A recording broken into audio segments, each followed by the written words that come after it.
Saudi அமைச்சர் பாகிஸ்தான் பிரதமருடன் சந்திப்பு என்ற அண்மை தகவலை நாம் பார்த்து கொண்டிருக்கிறோம்.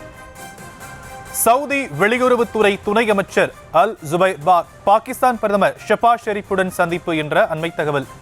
நேற்று அமைச்சர் ஜெய்சங்கரை டெல்லியில் சந்தித்திருந்த நிலையில் இன்று அவர் ஷபாஸ் ஷெரீஃபை சந்தித்து பேச்சுவார்த்தையில் ஈடுபட்டிருக்கிறார். இந்த சந்திப்பின் போது பாகிஸ்தான் ராணுவத்தின் உயர் அதிகாரிகள் கலந்து கொண்டிருக்கக்கூடிய நிலையில் விவரங்களையும் உடைய செய்தியாளர் மதியழகன் வழங்க நாம் கேட்கலாம்.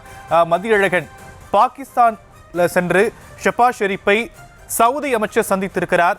ஒரு சமரச பேச்சுவார்த்தைக்கான முன்னெடுப்பா இதை பார்க்கலாமா? நேற்று திடீர் பயணமாக, அதாவது முன்னறிவிப்பின்றி திடீர் பயணமாக டெல்லி வந்த சவுதி அரேபியாவினுடைய வெளியுறவுத்துறை துணை அமைச்சர், இந்திய வெளியுறவுத்துறை அமைச்சர் ஜெய்சங்கரை சந்தித்து பேசினார். ஈரான் வெளியுறவுத்துறை அமைச்சர் சந்தித்த பிறகு அடுத்ததாக உடனடியாக இந்த சந்திப்பானது நடைபெற்றது. இந்த நிலையில் இன்று இஸ்லாமாபாத் சென்றிருக்கக்கூடிய சவுதி வெளியுறவு துணை அமைச்சர் தற்பொழுது பாகிஸ்தான் பிரதமர் ஷபாஸ் ஷெரீஃபுடன் அந்த சந்திப்பை நடத்தி இருக்கிறார். இந்த சந்திப்பின் பொழுது பாகிஸ்தானினுடைய ராணுவ தளபதி முனீரும் உடன் இருந்திருக்கிறார். சவுதி அரேபியாவை பொறுத்தவரை இந்தியாவுடன் மிக நெருங்கிய நட்பு நாடாக இருக்கிறது. அதற்கு சமீபத்தில் நடந்த இரு நாட்டு தலைவர்களின் சந்திப்புகள் கூட உதாரணமாக இருக்கிறது.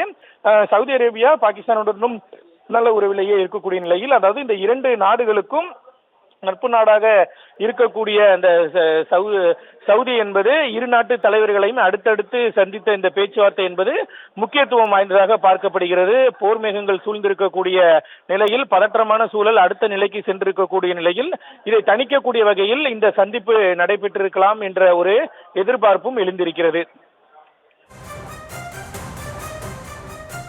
சவுதி அமைச்சர் பாகிஸ்தான் பிரதமருடன் சந்திப்பு என்ற அண்மை தகவலை பார்த்து கொண்டிருக்கிறோம். விவரங்களையும் உடைய செய்தியாளர் மதியழகன் வழங்க நாம் கேட்டும். தற்போதைய விவரங்களுக்கு நன்றி மதியழகன். தொடர்ந்து இது குறித்த நேரலையை பார்க்கலாம் இடைவேளைக்கு.